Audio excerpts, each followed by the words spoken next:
Bueno, pues hoy tenemos la suerte de contar con Marta Parra, de Arquitectura de Maternidades, en este espacio de Francisca Fernández, y me gustaría empezar por presentarla y por presentarme.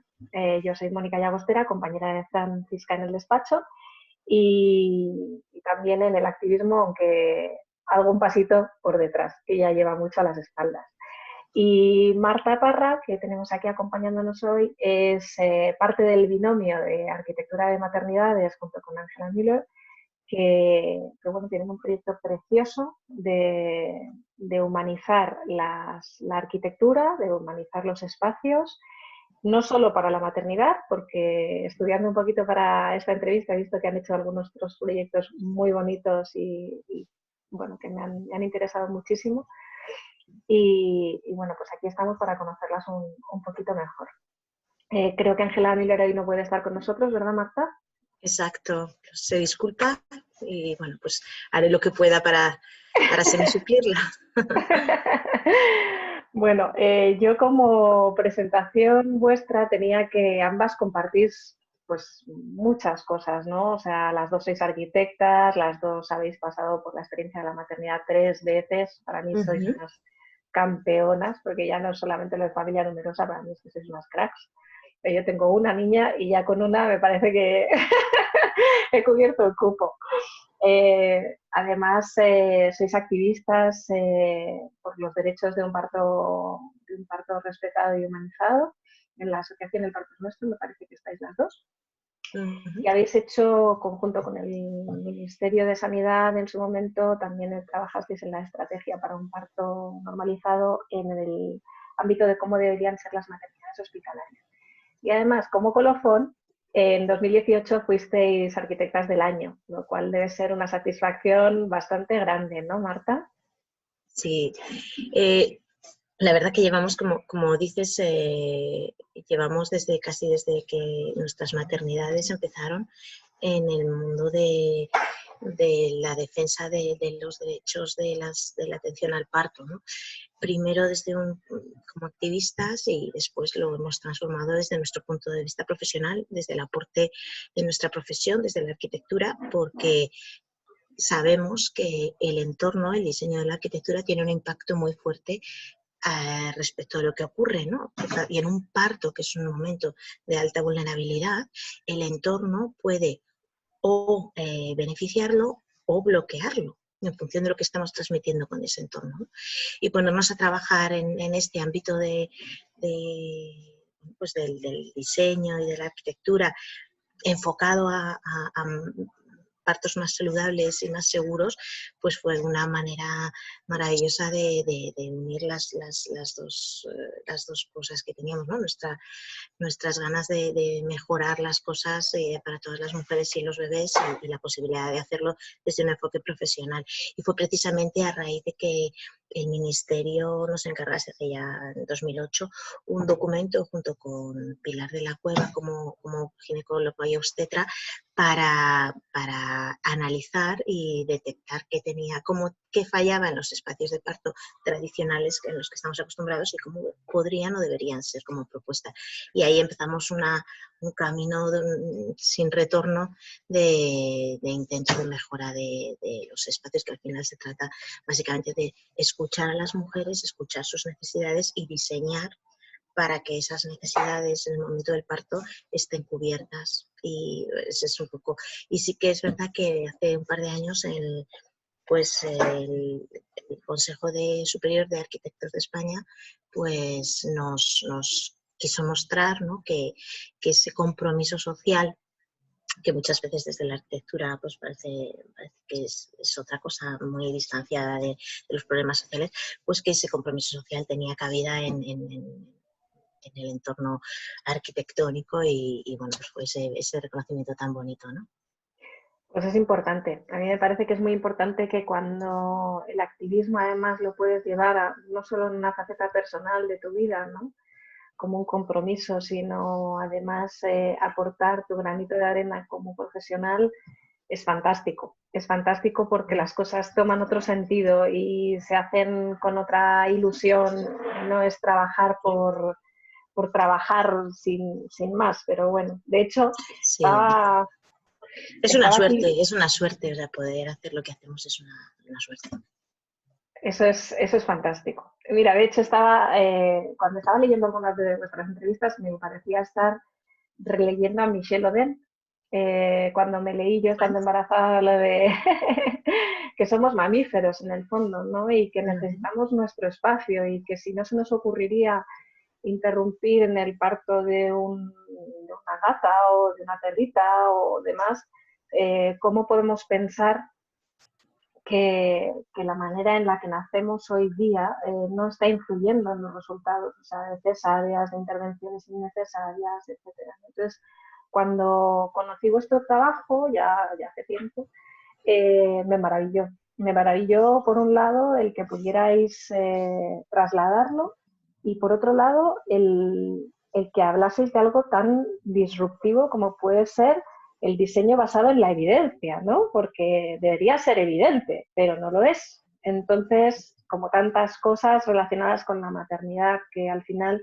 la evidencia científica está ahí, está para quien la quiera ver, ¿no? Pero hay tanta gente que no quiere ver que es complicado cambiar las cosas.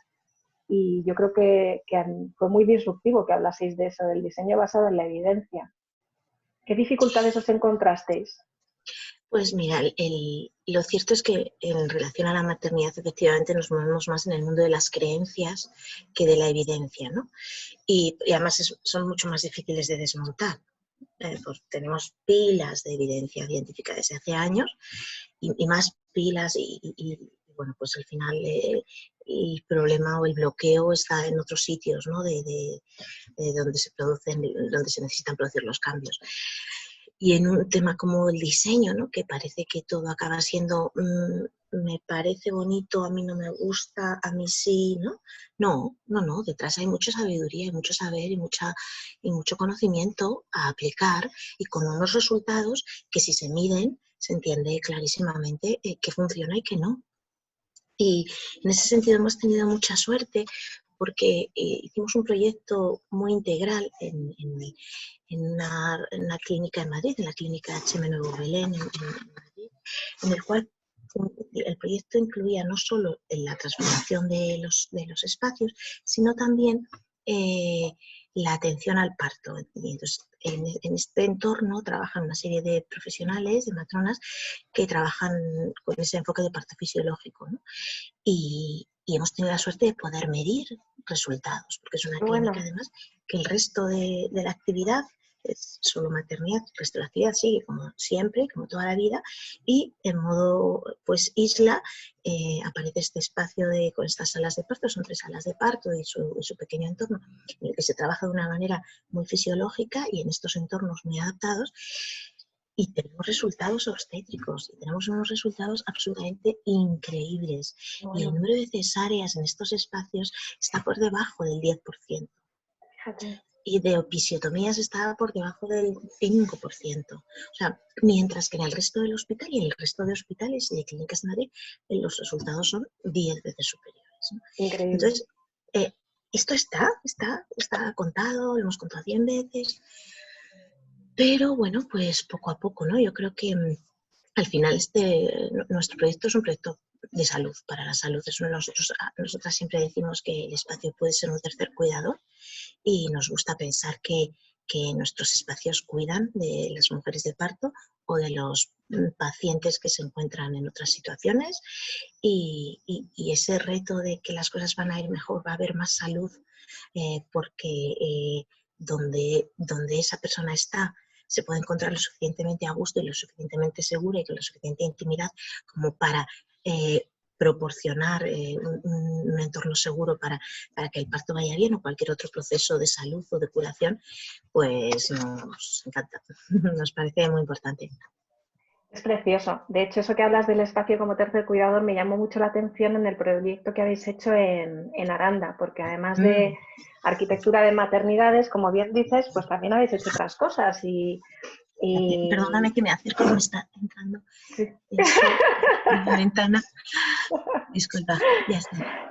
No, decía que el proyecto que tenéis, que además se ejecutó, porque hay otros proyectos que yo sé que se quedan en barbecho, que están a la espera de aprobación o demás, pero este proyecto también tomó forma, como el que hablabas tú del Hospital HM Nuevo Belén, que es para pacientes oncológicos, ¿no? Hicisteis un proyecto Sí. hermosísimo que invito a todo el mundo a visitar vuestra página web, Arquitectura de Maternidades, que es .es o .com. Yo las igual, pero .es. .es, arquitectura de maternidades.es, que en el blog tenéis toda esta información, que en los proyectos, o sea, son maravillosos, son preciosos y sobre todo el alcance que llegan a tener, ¿no? Porque para una persona que se está curando o que está recibiendo un tratamiento de quimioterapia, que todos sabemos que es agresivo, que no es fácil estar en esa situación, vosotras llegáis a hablar, ¿no?, de la diferencia que supone los tratamientos en corro, en el que todo el mundo se está viendo y no hay intimidad, incluso se pueden producir contagios no deseados o situaciones violentas, a reorganizar el espacio de tal manera que cada uno pueda tener esa intimidad, si quiere puede tener contacto, también está pensado en la funcionalidad del trabajo de los enfermeros y de los médicos que trabajan en esa unidad. Y me parece que habéis hecho posible algo que para los usuarios a veces es como que no te queda más remedio que las cosas sean así. Y sin embargo vosotras habéis conseguido decir, no, señores, se pueden hacer las cosas de otra manera, depende de dónde uno ponga el foco, ¿no? Exacto, es ese foco, es la mirada y la capacidad que tengas de replantearte estructuras, ¿no? La oportunidad de pensar en este pabellón oncológico, este hospital de día oncológico, fue maravilloso porque en realidad utilizamos un sistema muy parecido a lo que hacemos cuando pensamos espacios de parto, que es escuchar a los usuarios y ponernos en sus zapatos, ¿no? Y los usuarios, como bien dices, no son solo los pacientes, son los acompañantes, son las personas que están trabajando allí y todo el mundo tiene que estar a gusto trabajando en ese espacio. Los profesionales están ahí no días u horas, están años, ¿no? Años y años. Los acompañantes, pues cuántas veces esperan en una sala de espera, en una bancada tipo autobús, ¿no? ¿Por qué no pueden estar al lado de la persona que justo necesita que le des esa mano? Pero claro, para que puedan estar al lado necesitan caber y necesitan estar, que el espacio haya contemplado la posibilidad de que ahí haya un lugar. Y ese lugar además puede ser una silla incómoda de 4 patas, pues como en las UCIs, ¿no? O puede ser un espacio un poquito más pensado donde el paciente o el familiar tienen la posibilidad de dejar un vaso de agua, de cargar un móvil, de dejar el abrigo sin que esté aburruñado en el suelo, e incluso de estar en una situación de semi-distanciamiento de los demás porque les apetece tener más intimidad, o no, o todo lo contrario, ¿no? Generar intimidad no es obligatorio, muchas personas sí quieren compartir, ¿no? Y esa es el proyecto del Hospital de Día en Aranda de Duero, lo que permite es que cada persona, según cómo se encuentra, pueda estar en el lugar en el que va a estar mejor. Mirando a la ventana, mirando o no, o hablando con los demás en otra situación. Y se trata eso, de que quepa todo y que quepa todas las personas en cualquier momento, se encuentren como se encuentren, ¿no? Por ejemplo, tenemos súper asumido que una persona que está recibiendo tratamiento oncológico tiene que estar tumbada.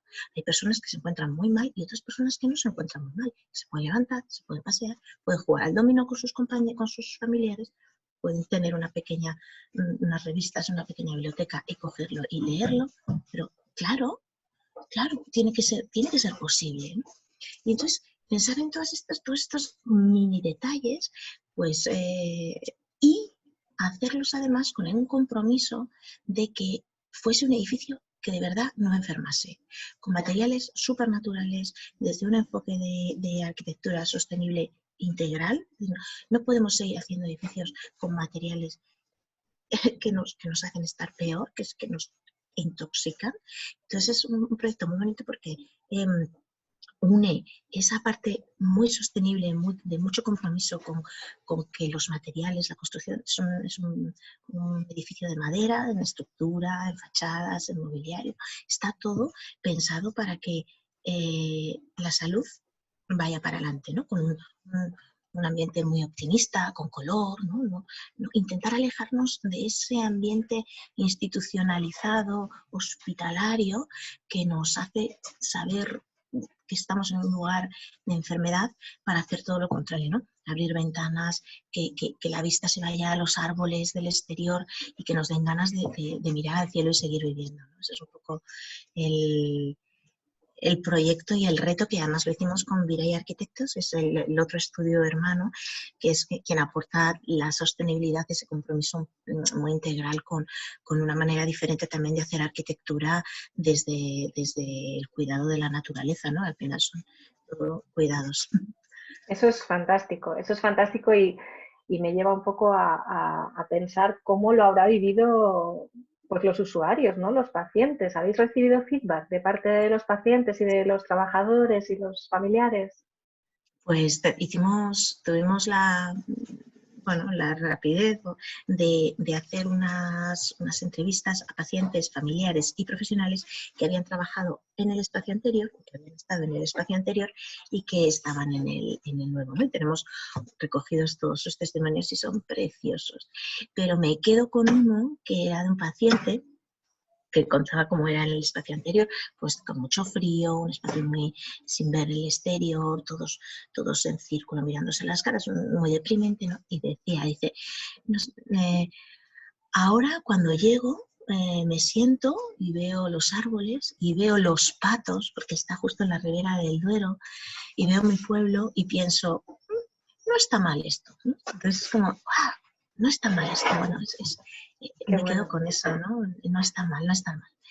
Y sí, la verdad que los profesionales también es tan importante dónde echamos tantas horas, ¿no? Y lo que nos rodea. Totalmente. Y algo saludable es saludable para todos. Y algo enfermizo es enfermizo para todos. Entonces, bueno, pues el poder del diseño y de la arquitectura lo tenemos en nuestras manos para trabajar todo esto, ¿no? Genial. También he visto que viajáis para aprender, ¿no? Que intentáis conocer experiencias de otros países. Sé que Ángela es austriaca, me parece, que tuvo la Sí. oportunidad de trabajar en un proyecto que ha trabajado en tema de hospitales y de hoteles y demás.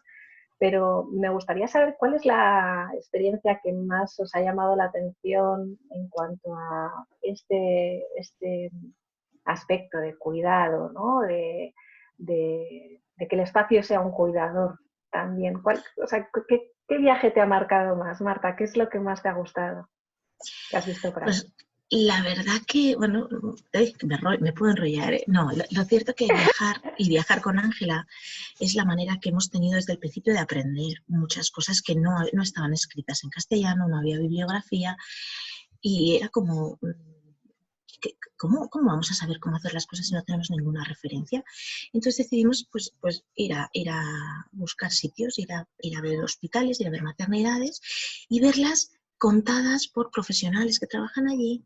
Es decir, no desde el punto de vista arquitectónico de edificio o de crítica arquitectónica, sino desde los usuarios. Entonces, directamente llamábamos, pues cada año intentamos hacer un viaje. Este año íbamos a ir a Escocia la semana ¡Ay, del qué estado de pena! alarma. Nos hemos quedado sin poder visitar los Maggie Centers, que son unos lugares maravillosos de atención sociosanitaria a personas con cáncer. Pero bueno, el año que viene. Y entonces hemos hecho muchos viajes en los que el plan era hemos estado en Holanda, hemos estado en Chequia, en Austria, en Alemania, en Noruega. En Noruega nos llevamos a nuestros niños, por ejemplo, que fue muy bonito porque, bueno, pues, cuadramos el círculo y nos llevamos a Ángela, a su hijo mediano y a mi hijo pequeño, y entonces, bueno, pues pudimos, fue un viaje un poco para todo, ¿no? Cosas tan bonitas, ¿no? Poder conciliar y viajar de una manera un poquito especial, viendo hospitales, que es a lo que nos dedicamos, no nos da mucho más tiempo a otras cosas, ¿no? Somos muy frikis de visitar hospitales o maternidades o lugares de salud mental. Es importantísimo que llegue ahí la reflexión de la arquitectura, porque son espacios durísimos. Y bueno, pues nos vamos una vez al año, nos vamos ella y yo, y a base de escuchar y de escuchar y de escuchar a personas que están trabajando en esos entornos, aprendemos lo que funciona o lo que puede funcionar y lo que no.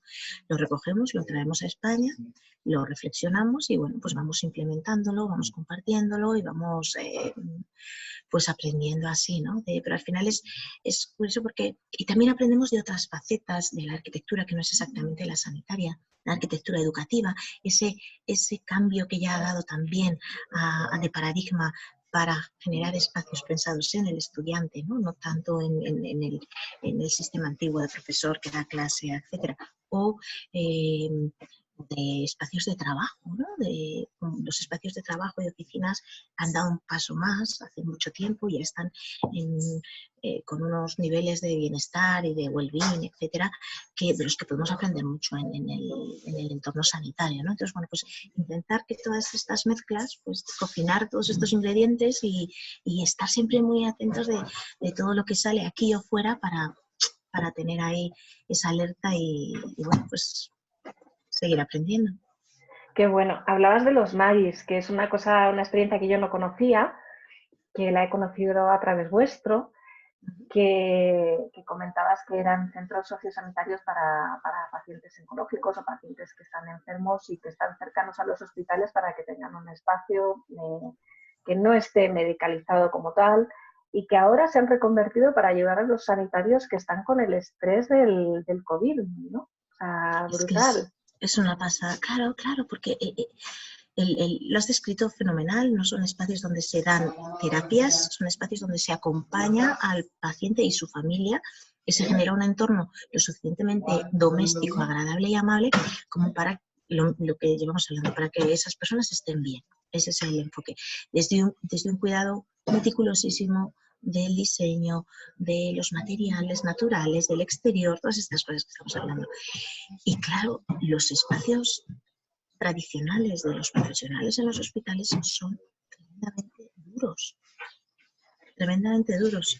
Y la oportunidad, porque como los Magic Centers están muy cercanos a los centros hospitalarios, pues la posibilidad de generar un oasis para los profesionales que han estado trabajando de una manera tan exigente en el COVID, pues les resulta pues absolutamente una oportunidad maravillosa de descansar la mente, descansar el cuerpo, y entonces es donde ese espacio como tercer cuidador cobra sentido, ¿no? Está cuidando de los cuidadores.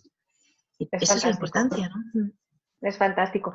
Y en esa línea, vosotras habéis hecho un planteamiento que creo que se ha recogido el guante, pero como a medias, ¿no? De los hoteles de parto en esta situación de pandemia, que lo he dejado un poco para el final porque me parece me parece muy relevante. Quiero decir, se han habilitado hoteles como recintos hospitalarios para enfermos de COVID, pero no sé si se han llegado a materializar el adaptar espacios hoteleros para maternidades, al menos en España. Cuéntame un poquito sobre esto. En España no, cuéntame. Hemos vivido todos esta situación tan disruptiva y tan, no sé, distópica y tan cruel, ¿no? Y en todo este tiempo nos iban llegando amigas, conocidas, mujeres que estaban aterradas con la idea de salgo de cuentas el 12 de abril y ¿cómo voy a ir a un hospital a dar a luz? Entonces era tremendo la situación de estrés y de angustia que estaban viviendo todas las mujeres a las que por fecha les tocaba dar a luz durante estos 3 meses. Y eso no se para, es decir, no puedes retrasar el mes y medio hasta después del confinamiento, ¿no? Y en España solo hay una posibilidad, prácticamente, el parto domiciliario, el parto extrahospitalario domiciliario está en una proporción muy pequeña, no lo tenemos desarrollado como sistema de salud público y la única oportunidad es ir a dar a luz al hospital. Pero es que en el hospital estaban absolutamente saturados, los enfermos de COVID estaban ocupando todas las otras zonas posibles del resto del hospital por emergencia sanitaria y las mujeres entrando por urgencias las mismas urgencias en las que estaban entrando el resto de pacientes, porque tenían que dar a luz, porque tenían que parir.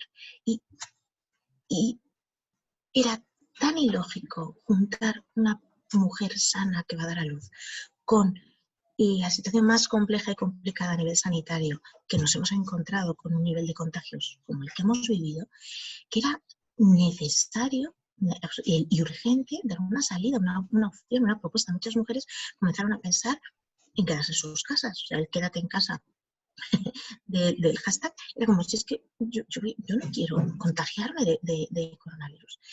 Y fue cuando empezamos a pensar y bueno, pues empezamos a desarrollar un proyecto para medicalizar hoteles, es decir, vamos a buscar hoteles muy cercanos a hospitales, que tengan un hospital, por supuesto, que tenga todos los niveles de seguridad, tenga UCI, tenga quirófano, etcétera, y vamos a llevar los partos de bajo riesgo a estos hospitales cercanos a estos hoteles cercanos al hospital y que sean atendidos pues por matronas de los centros de primaria que están ahora mismo cerrados, o bueno, como nos organicemos, de la manera que nos organicemos, porque precisamente el parto fisiológico es un parto sin complicaciones, es un parto que funcionaría muy bien siendo atendido en una infraestructura que además no está pensada para momentos de salud, sino para momentos de enfermedad. Entonces, sacar los partos de bajo riesgo de los hospitales nos parecía de una lógica aplastante, ¿no?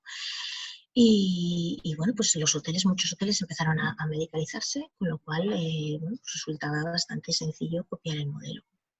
Si bien, bueno, pues hemos estado trabajando, todo esto, claro, incide directamente en una red pública de atención sanitaria en el peor momento. Cuando comenzamos a moverlo, la cifra de fallecidos diaria alcanzaba casi el millar, o sea, era una situación dificilísima y necesitábamos el apoyo de las instituciones, el permiso, ¿no? Lógicamente. El ok y el adelante, ¿no? Y ahí fue donde hemos encontrado, pues probablemente pues porque la situación, el espacio mental que tenían las personas que estaban en ese momento gestionando la alarma, gestionando la crisis, pues no daba para esta situación, que no era, evidentemente no era la emergencia de los muertos, pero sí, sin ninguna duda, es una situación importantísima y que tenemos que enfrentar, ¿no? Y importantísima para todas las mujeres que van a dar a luz, todos los bebés que van a nacer y todas las parejas y familias que se ven afectadas, porque además la atención al parto durante todo este tiempo de emergencia sanitaria ha sido un horror, porque lo que se empezó separando, aislando, impidiendo el acompañamiento, tratando como el parto como si fuese un peligro, y era todo lo contrario. Es decir, si se trata de no contagiar, no nos metamos en la boca del lobo, no metamos a las mujeres en la boca del lobo del contagio y permitamos que sigan acompañadas y permitamos que la naturaleza haga su proceso y permitamos que no sea, no medicalizar, no incorporar medidas para cortarlas, que lo único que van a generar es más casos de necesidad de utilizar UCIs, más casos de necesidad de utilizar los elementos médicos y los espacios médicos para arreglar ese parto que de manera natural no tendría ninguna complicación. Entonces es como, vamos a pensar, pero desde el principio, vamos a ver cómo esta cascada se puede solucionar de una manera mucho más natural, mucho más saludable, con menos medios. O sea, es como que todo encaja, ¿no? Pero bueno, de todos modos, aunque no haya salido en otros países, sí, en Holanda sí que se medicalizaron hoteles de parto. Yo creo que todo esto es la semilla, es el germen de la reflexión acerca de qué hacen los partos en espacios de enfermedad. Es decir, los partos de bajo riesgo, los partos saludables del 95% de los partos, el 90% de los partos, donde deberían ser atendidos, ¿no? Y es desde aquí, desde donde pues yo creo que ahora en esta época post-COVID nos queda esta reflexión para seguir ahondando y darnos cuenta que, bueno, pues que a lo mejor, pues lo que hablábamos de las creencias, podemos darle una vuelta y pensar otras soluciones, otras situaciones que en otros países de Europa ya se están implementando desde hace años, forman parte del Servicio Nacional de Salud y funcionan perfectamente con los mismos niveles de seguridad, y que en caso de pandemia no es que sean los mismos niveles de seguridad, es que son mucho más los niveles de seguridad que en la atención tradicional hospitalaria en el parto, ¿no? Entonces, bueno, pues este es un poco nuestra aportación, que lo que queremos es seguir abriendo este debate y generando este debate para que no se quede aquí, ¿no? Y porque finalmente lo que nos mueve son las mujeres y los bebés y su seguridad y su experiencia positiva, ¿no? Y la necesidad de amor para recibir a los bebés cuando nacen. Entonces, bueno, pues ahí es donde vamos a seguir trabajando. A mí me ha parecido precioso, me ha parecido muy bonito que iniciarais el proyecto, aunque no se haya acabado por materializar, pero creo que hacía falta una reflexión sensata, una reflexión profesional como la vuestra, con ejemplos. Sé que habéis tenido bastantes interlocutores que os han respondido bien. Creo que eso es un ejemplo bueno, de cuando la sociedad civil se enfrenta a problemáticas que efectivamente al final quienes están gestionando las decisiones son personas como tú, como yo, como todos los que estén viendo este vídeo, y que tienen también sus limitaciones y sus prioridades en un momento determinado, y no es fácil. Pero cuando el resto, cuando la sociedad nos ponemos de acuerdo para intentar trabajar y ayudarles, ¿no?, en ese momento y darles opciones, creo que aunque ahora no se materialice, lo que tú decías, se siembra la semilla de la reflexión de qué va a venir en el futuro, de por qué. Por ejemplo, hay una cosa Cuando ves una noticia de un parto, o sea, ayer leía una noticia de un parto que había sido un parto domiciliario porque no habían llegado al hospital, y el titular era el milagro del nacimiento de no sé quién, y dices, ¿pero qué me estás contando? O sea, toda la vida estamos hablando de que hace quizá 2 no, pero quizá 3 generaciones en España todo el mundo nacía en casa. O sea, ¿de qué estamos hablando? O sea, la humanidad ha llegado hasta aquí y no podemos hablar de que el parto domiciliario sea un milagro. O sea, es un proceso fisiológico y, por supuesto, bienvenidas sean técnicas como una cesárea cuando es necesaria. Bienvenida sea una epidural cuando es necesaria. Bienvenidas sean todos los avances de la medicina cuando son necesarios, pero conocemos, por lo que tú decías de la evidencia científica, que la intervención en el parto genera una cascada de intervenciones. Entonces, jolín, qué bonito, ¿no? Aprender de la experiencia de otros países, reflexionar sobre qué tiene que ver una mujer embarazada que está en un proceso de salud, no en un proceso de enfermedad, para estar en un entorno que es para sanar, cuando ella no tiene que sanar nada. O sea, son reflexiones que tienen que ir calando en la sociedad, de que quizá pues toda esta pandemia nos ha puesto en el foco para pensar, para reflexionar, lamentablemente a costa de que muchas mujeres que están embarazadas o que han parido en estas últimas semanas o en estos últimos 2 meses han tenido un añadido de estrés tremendo, ¿no? Y en algunos casos incluso vivencias muy duras, pues porque además es que los protocolos han ido cambiando durante estos 2 meses. La OMS ha dicho una cosa, aquí se ha hecho otra, según el hospital. Han tenido que luchar, organizarse, han conseguido el acompañamiento gracias a movimientos en redes sociales, gracias a movimientos activistas, en un momento en el que uno tendría que estar centrado en la vida que está llevando en su ser, en su familia, en la alegría de recibir una nueva vida, ¿no? Y no estar pensando en tengo que luchar por mis derechos, ¿no? Entonces, en ese sentido, gracias por vuestro proyecto, gracias por vuestra iniciativa, gracias por vuestro trabajo. Y bueno, invito a todos a visitar la página web de arquitecturadematernidades.es. Tienen un proyecto precioso y vale la pena conocerlas y apoyarlas. Así que, Marta, mil gracias por tu tiempo, por atendernos, y bueno, pues nos seguimos viendo en las redes y esperamos que se materialicen más proyectos como los que habéis hecho hasta ahora, porque creo que efectivamente han ayudado a mucha gente a sentirse mucho más cuidada también por esos espacios que creáis con tanto amor. Pues muchísimas gracias por el ratito y seguimos aquí en este camino de ida nada más, que no hay camino de vuelta, en el de seguir mejorando pues la vida de las personas, la vida de las mujeres, la vida de los bebés que nacen y bueno, pues apoyándonos entre nosotras, entre mujeres, entre personas y me alegro muchísimo de haber compartido este ratito con vosotros y nos vemos cuando queráis. Muchas gracias, Marta. Venga, hasta luego, pronto. adiós. Adiós. Chao.